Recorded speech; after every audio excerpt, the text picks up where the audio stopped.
오늘 새벽에도 하나님 앞에 나오신 모든 성도님들을 주님의 이름으로 환영합니다. 이 시간 샘물의 기도로 함께 기도하시겠습니다. 마음 모아 샘물의 기도를 하나님께 드립니다. 먼저 우리 믿음을 고백합니다. 보라, 하나님은 나의 구원이시라. 내가 신뢰하고 두려움이 없으리니 주 여호와는 나의 힘이시며 나의 노래시며 나의 구원이심이라. 아멘. 우리의 구원과 힘이 되시는 전능하신 하나님, 주님만이 우리의 도움이시니 주의 이름을 높여 찬양합니다. 오늘도 주님을 의지하오니 승리하는 하루가 되게 하소서. 교회와 예배를 위해 기도합니다. 여호와를 찬송할 것은 극히 아름다운 일을 하셨음이니 이를 온 땅에 알게 할지어다. 아멘. 우리의 예배를 받으시는 하나님, 샘물의 예배가 오직 살아계신 하나님만 높이고 찬양하는 참된 예배가 되게 하소서. 온 교회가 하나님의 임재를 경험하게 하시고 주님께서 행하신 일들을 고백하며 기쁨으로 주님을 예배하게 하소서. 샘물에 세우신 일꾼들을 성령으로 충만하게 하시고 예수 행복, 예수 사랑으로 사람을 남기는 샘물이 되게 하소서. 목장과 성도를 위해 기도합니다. 그때에 저는 자는 사슴같이 될 것이며 말 못하는 자의 혀는 노래하리니 이는 광야에서 물이 솟겠고 사막에서 시내가 흐를 것임이라. 아멘. 성도의 모임에 함께 하시는 하나님, 샘물의 목장이 함께 웃고 함께 울며 서로를 위해 뜨겁게 기도하는 한 가족이 되게 하소서. 목장 가운데 치유와 회복이 이어지게 하시고 변화와 구원의 역사가 힘있게 일어나게 하소서. 무더위 가운데 성도들의 건강을 지켜주시고 질병으로 고통하는 환우들을 치유하시며 고난 중에 있는 성도들에게 주님의 손길이 함께 하소서. 다음 세대와 여름 사역을 위해 기도합니다. 내 시대에 평안함이 있으며 구원과 지혜와 지식이 풍성할 것이니 여호와를 경외함이 내 보배니라. 아멘. 샘물의 다음 세대를 복주시는 하나님, 샘물의 자녀들이 어릴 때부터 말씀을 배워 하나님을 아는 지식이 풍성하게 하시고 구원에 이르는 지혜를 얻게 하소서. 말씀을 사랑하고 말씀에 순종하며 하나님을 경외하는 믿음의 세대가 되게 하소서. 영아부에서 청년부에 이르기까지 성경학교와 수련회 가운데 살아계신 하나님을 만나게 하시고 평생에 기억할 신앙의 추억을 간직하게 하소서. 선교와 나라를 위해 기도합니다. 흑암에 행하던 백성이 큰 빛을 보고 사망의 그늘진 땅에 거주하던 자에게 빛이 비치도다. 아멘. 나라와 열방의 주인이신 하나님, 샘물의 단기 봉사를 친히 인도하시고 농촌과 인도네시아, 키르기즈스탄과 태국의 영혼들을 주님의 사랑으로 섬기며 그 땅의 영혼들에게 구원의 빛이 비치게 하소서. 선교사들의 사역에 힘을 더하시며 영혼 구원의 열매가 풍성케 하소서. 이 나라가 거짓과 탐욕, 음란의 죄를 회개하게 하시고 법치가 바르게 시행되며 공평과 정의가 실현되는 나라가 되게 하소서. 오늘도 우리를 사랑과 진리로 인도하시는 예수님의 이름으로 기도합니다. 아멘. 함께 보실 하나님 말씀은 이사야 7장 10절에서 17절까지 말씀입니다. 여호와께서 또 아하스에게 말씀하여 이르시되 너는 내 하나님 여호와께 한 징조를 구하되 깊은 데에서든지 높은 데에서든지 구하라 하시니 아하스가 이르되 나는 구하지 아니하겠나이다. 나는 여호와를 시험하지 아니하겠나이다 한지라. 이사야가 이르되 다윗의 집이여 원하건대 들을지어다. 너희가 사람을 괴롭히고서 그것을 작은 일로 여겨 또 나의 하나님을 괴롭히려 하느냐. 그러므로 주께서 친히 징조를 너희에게 주실 것이라. 보라, 처녀가 잉태하여 아들을 낳을 것이요 그의 이름을 임마누엘이라 하리라. 그가 악을 버리며 선을 택할 줄 알 때가 되면 엉긴 젖과 꿀을 먹을 것이라. 대저 이 아이가 악을 버리며 선을 택할 줄 알기 전에 내가 미워하는 두 왕의 땅이 황폐하게 되리라.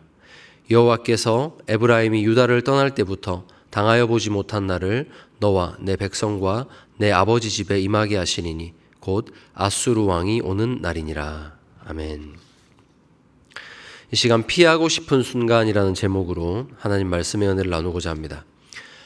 우리가 하나님을 섬기면서 좀 꼭 한번 경험해 보고 싶은 순간이다 이렇게 말할 때 저는 반드시 이 순간이 들어간다고 생각을 하는데요. 그것은 하나님의 음성을 듣는 순간입니다. 이사야처럼 사무엘처럼 성만아 성만아, 하나님이 저를 부르시면 예 주님 하고 한번 달려가 보고 싶습니다. 특히나 인생의 큰 문제 앞에서 우리가 하나님 음성 들을 수만 있다면, 어디로 가야 할지 알 수 있다면 여러분, 그것은 얼마나 큰 위로가 되겠습니까? 그런데 이 하나님의 음성을 피하고 싶은 순간이 있습니다. 친히 징조를 주시려는 하나님 앞에서 그것을 피하려 했던 이 왕의 모습을 통해서 하나님의 뜻을 기다리는 성도의 삶에 대해서 나누고자 합니다. 하나님의 뜻을 기다리는 성도는 어떠해야 하는가? 첫째로 마음을 부드럽게 해야 합니다. 지금 남유다는 아람과 북이스라엘 연합군에 의해서 지금 침공 위기를 받고 있습니다. 우리나라 역사로 보자면 삼국시대 때 고구려 백제 연합군이 신라를 침공하는 것과 비슷한 그런 위기입니다. 그때 궁지에 몰린 신라가 배를 타고 중국으로 건너가서 이제 당나라에게 도움을 요청해서 결국 살아남는 그런 역사를 우리가 배웠습니다. 여러분, 적의 적은 동지다, 혹은 친구다라는 말이 유명한 것은 비단 우리 역사에만 해당되는 것이 아닙니다. 국제관계에 있어서 적의 적과 손잡는 것은 정석입니다. 남유다의 아하스 왕도 철저하게 바로 이 원리를 따라갑니다. 정치적인 이 순리에 따라서 아수르에게 지금 도움을 요청할 생각입니다. 아람과 북이스라엘에게 맞서기 위해서 그보다 더 강한 아수르에게 나라의 운명을 지금 맡기려고 하는 겁니다. 계산이 다 끝난 왕의 마음은 이미 굳어져 있습니다. 그러나 진정한 이스라엘의 왕이신 하나님께서는 그 백성이 하나님 외에 다른 것을 의지하는 마음을 원치 않으십니다. 유다는 그렇게 살아남을 나라가 아니기 때문입니다. 사랑하는 여러분, 우리의 마음을 성경 앞에서 늘 부드럽게 하시기를 축복합니다. 물론 사람이 뚝심이 있어야 됩니다. 뜻을 정하면 최선을 다해서 지켜야 됩니다. 그러나 우리의 그 어떤 결정도 하나님의 뜻보다 견고할 수는 없습니다. 우리의 마음이 만약 견고해진다면 그것은 오직 하나님의 말씀을 지키기 위해서 견고해야 합니다. 아하스 왕처럼 우리도 내 자신의 뜻을 내려놓지 못하고 피하고 싶을 때 그 이유가 무엇입니까? 하나님이 지금 잡으라 하시는 길이 망하는 길처럼 보이기 때문입니다. 나의 뜻을 포기 못하는 거죠. 내 마음이 너무 굳어져서 하나님의 말씀이 가르치시는 그 방향을 향해서 도저히 갈 수가 없는 겁니다. 하나님보다 내가 더 지혜롭다 판단하는 겁니다. 입술은 하나님 순종하겠습니다, 하나님 인도해 주십시오 하고 기도하고 있지만 정작 하나님이 바른 길을 말씀하시면 이미 내 마음에 정한 뜻이 굳어져서 하나님의 뜻을 거부해 버리는 겁니다. 여러분, 이미 내가 다 결정 내려놓고 하나님의 제가를 받으려는 기도는 딱딱한 우리 마음을 돌이키지 못합니다. 인생에서 큰 잘못을 저지른 사람들이 공통적으로 하는 말이 있습니다. 그때는 그 길이 가장 좋아 보였다는 겁니다. 우리가 하나님을 신뢰하지 않을 때 마귀가 우리 마음을 흔드는 유혹은요, 가장 합리적인 길을 보여주는 겁니다. 사랑하는 여러분, 오늘 하나님의 말씀이 여러분 안에 들어올 때 그 말씀이 어쩌면 여러분을 찔러서 불편하게 할지도 모르겠습니다. 꺼내보기 싫은 여러분의 속마음을 다 들추어내어서 이미 정해놓은 결과를 뒤집어야 한다는 마음이 들게 할지도 모르겠습니다. 그때 여러분, 나 자신의 관점을 내려놓고 하나님의 뜻에 순종하는 여러분 되시기를 바랍니다. 어리석어 보였던 하나님의 뜻이 시간이 지나고 보면 지혜와 생명의 길로 우리를 인도할 것입니다. 주의 말씀 앞에서 늘 마음을 부드럽게 하시는 여러분 되시기를 축복합니다. 둘째는 정직하라입니다. 지금 징조를 구하라는 이사야에게 왕은 이렇게 대답합니다. 12절에 아하스가 이르되 나는 구하지 아니하겠나이다. 나는 여호와를 시험하지 아니하겠나이다 한지라. 왕은 지금 거짓말을 하고 있습니다. 하나님을 시험하지 않겠다. 어떻게 보면 아주 겸손한 듯한 말을 하고 있는데 여기서 자기 생각과 다른 말씀을 하시면 어쩌나 오히려 걱정을 하고 있는 겁니다. 이미 굳혀놓은 자신의 마음을 하나님의 말씀, 엉뚱한 말씀이 들려오면 그 자기 뜻 내려놓고 꺾어야 되기 때문에 지금 믿음의 언어로, 믿음 없는 말을 하고 있는 겁니다. 여러분, 하나님은 우리 중심 아십니다. 하나님께서는 불안해하는 자기 백성에게 그 두려움을 이겨낼 징조를 주시고, 지금 가는 길이 맞다, 하나님만 바라보고 버텨라, 하나님 그래서 친히 징조를 주시고 하나님 입증하시려고 그렇게 기회를 주고 계신데 왕이 거부하는 것입니다. 여러분, 사실 징조를 구하던 구하지 않던 하나님은 자기 백성을 위한 일을 친히 행하실 것입니다. 그럼에도 징조를 구하라 하시는 것은 우리에게 믿음을 더하시기 위함입니다. 사랑하는 여러분, 정말로 하나님을 의지하고 순종하기를 원하는 정직한 자에게는 징조는 복입니다. 정말로 따르고자 하는 자에게는 그분의 말씀이 들려오는 그거 등불입니다. 하지만 음흉하게 자기 뜻을 다 세워놓고 하나님을 믿는 척 하기 때문에 친히 하나님께서 징조를 주신다 해도 그것을 거부하는 것입니다. 내 뜻과 다를 수 있기 때문에. 정직하지 못한 마음이 위험한 것은 자꾸 그것이 반복되다 보면 자기 자신마저 속이기 때문입니다. 여러분, 내 마음은요, 나도 속일 수 있습니다. 왕은 거짓말을 하고 있지만 스스로는 하나님을 의지한다고 믿는 그런 착각에 빠져 있습니다. 자신을 속이다 보면 진짜 내가 그렇게 살고 있다는 착각에 빠집니다. 오히려 이때 왕이 했어야 할 대답은 하나님, 제게 믿음 더해 주십시오, 이겁니다. 징조가 필요 없습니다. 나 하나님 시험하지 않겠습니다. 이런 거짓말 하는 게 아니라 하나님, 징조 주시면 제가 그 징조 붙잡고 버틸 힘이 없습니다. 두렵습니다. 지금 당장 저 대군이 제 앞에 몰려와 있는데 저는 버틸 힘이 없습니다. 하나님 말씀 따르기에는 너무 위험한 것이 많아서 걱정됩니다. 이 고백하는 겁니다. 여러분, 하나님은 이런 고백하는 연약한 성도를 비웃는 분이 결코 아니십니다. 회개하는 심령은 기회가 있지만 끝까지 경건한 척 하나님을 무시하는 영혼은 망하는 길로 걸을 수밖에 없습니다. 사랑하는 여러분, 경건한 척하는 믿음의 거장보다 하나님 말씀에 순종하기가 겁난다며 벌벌 떠는 그런 어린아이가 오히려 하나님을 기쁘시게 할 것입니다. 그리고 마지막 셋째로, 여러분, 나보다 나를 사랑하시는 주님을 늘 기억하십시오. 위기가 올 때 착각하는 것은요, 나만 내 걱정한다는 겁니다. 결국 내 인생이니까 내가 혼자 걱정하고 내가 혼자 돌파해야 된다, 이렇게 생각하기 때문에 더 두려운 겁니다. 마치 하나님은 저 하늘에서 느긋하게 나를 바라보고 계시고 이 세상에서는 나 혼자 한번 어떻게 해보려고 이리 뛰고 저리 뛰고 불 끄러 다니는 것처럼 그런 그림을 우리는 종종 그립니다. 그래서 하나님을 믿고 징조를 구하라는 이 말씀이 아하스 왕에게도 다른 세상 이야기처럼 들리는 거죠. 배부른 소리처럼 들리는 겁니다. 하나님은 북이스라엘과 아람 군대 한번 마주 서본 적 없으시죠? 이런 거죠.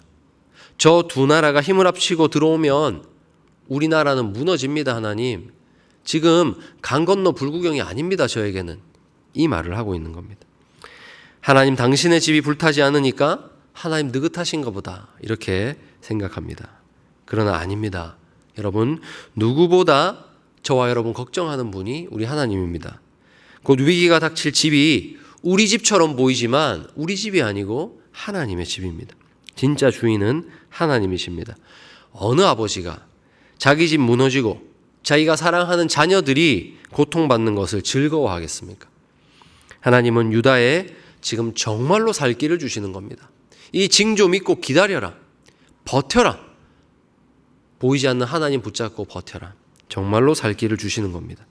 하나님은 하늘들의 하늘이라도 다 담을 수 없는 존재이시지만 다윗이 기도하고 솔로몬이 지었던 그 이 땅의 성전에 친히 임하셔서 그곳을 자신의 집이라 말씀하신 분입니다. 우리를 사랑하시는 하나님은 스스로를 그 백성에게 속박하시면서 우리와 하나 되기를 기뻐하시는 하나님이시란 말입니다. 그러니 어찌 우리가 하나님의 사랑을 의심할 수가 있겠습니까? 여러분, 세상이 두려울 때는 이 사랑 믿고 버티는 겁니다. 우리 집의 주인은 하나님이다. 여러분, 하나님 사랑 알지만 사실 징조 받았다고 끝은 아닙니다. 징조는 하나님이 반드시 이루어 주신다는 약속의 증표입니다. 그렇기 때문에 약속을 볼 때까지는 시간이 필요합니다. 그 시간이 얼마만큼이냐? 하나님이 장차 징조를 주실 건데 아이가 태어난답니다. 그런데 이 아이가 태어나서 선악을 스스로 판단할 수 있을 때, 그러니까 스스로 자기 인생에 책임질 수 있는 나이 될 때까지 성장하는 그 시간 동안에 유다는 믿음으로 버텨야 되는 겁니다. 여러분, 그때 지금 당장 적국은 우리에게 쳐들어온다 막 이렇게 이야기가 들리고 두려워 떨리는데 어떻게 하늘만 보고 기다릴 수 있을까? 그때 그 기다림을 지속하게 하는 힘이 무엇이냐? 바로 나보다 나를 더 사랑하시는 주님. 아하스 왕보다 그 다윗 왕조를 더 사랑하시는 주님. 그 왕과 그 백성보다 그 나라를 영원히 지키기를 원하시는 주님. 그분에 대한 신뢰입니다. 14절에서 16절 말씀입니다. 그러므로 주께서 친히 징조를 너에게 주실 것이라. 보라, 처녀가 잉태하여 아들을 낳을 것이요 그 이름을 임마누엘이라 하리라. 그가 악을 버리며 선을 택할 줄 알 때가 되면 엉긴 젖과 꿀을 먹을 것이라. 대저 이 아이가 악을 버리며 선을 택할 줄 알기 전에 내가 미워하는 두 왕의 땅이 황폐하게 되리라. 아멘. 여러분, 하나님을 의지한다고 순식간에 좋은 날 오는 거 아닙니다. 그렇기 때문에 나보다 나를 사랑하시는 주님의 일, 그거 기다리는 거 참 어렵습니다. 하지만 오늘 하나님 분명히 약속하십니다. 임마누엘의 약속. 내가 너와 항상 함께하겠다 약속하셨습니다. 그러므로 우리는 그 사랑을 연료 삼아서 버티는 겁니다. 나보다 나를 더 사랑하시는, 나보다 더 우리 집을 지키기를 원하시는 그 하나님 믿고 시간 견뎌낼 때 하나님은 반드시 약속을 이루어 주실 것입니다. 말씀을 맺겠습니다. 여러분, 이 새벽에 하나님 음성 듣는 여러분 되시기를 바랍니다. 내 뜻을 관철시키는 시간이 아니라 오늘 이 새벽에 하나님 말씀하실 때에 정말 그 말씀을 듣는, 하나님 말씀하시면 제가 세워놓았던 생각들 내려놓고 하나님 말씀 듣겠습니다. 말씀 앞에 우리 인생을 열어놓고 하나님의 인도받기를 간구하는 여러분 되시기를 바랍니다. 어쩌면 하나님 주시는 말씀이 피하고 싶을지도 모릅니다. 이미 잘 진행되고 있는 길이 막히고 방향이 틀어지는 그런 말씀 주실지도 모릅니다. 하지만 피하고 싶은 그 순간에 우리의 마음을 부드럽게 하고 정직하게 하여서 나보다 나를 더 사랑하시는 하나님 붙드신다면 미쁘신 하나님께서 오늘 우리 삶에 그 미쁘심을 보여주실 것입니다. 하나님께 여러분의 삶을 온전히 내어드리고 순종하는 그런 평안한 새벽이 되기를 우리 주님의 이름으로 축원합니다. 함께 기도하겠습니다. 하나님, 저의 모든 생각들, 굳어진 마음 내려놓고 하나님께 듣기를 원합니다. 주여 말씀하옵소서. 종이 듣겠습니다. 이 기도로 나아가시고요. 무엇보다 오늘 담임 목사님과 발리팀 그리고 키르기스탄 팀 이제 곧 출발합니다. 잠시 후에 출발하게 되는데 하나님 항상 먼저 걸어가 주시고 그들의 길을 인도하여 달라고 이 시간 우리 합심해서 한번 기도하겠습니다.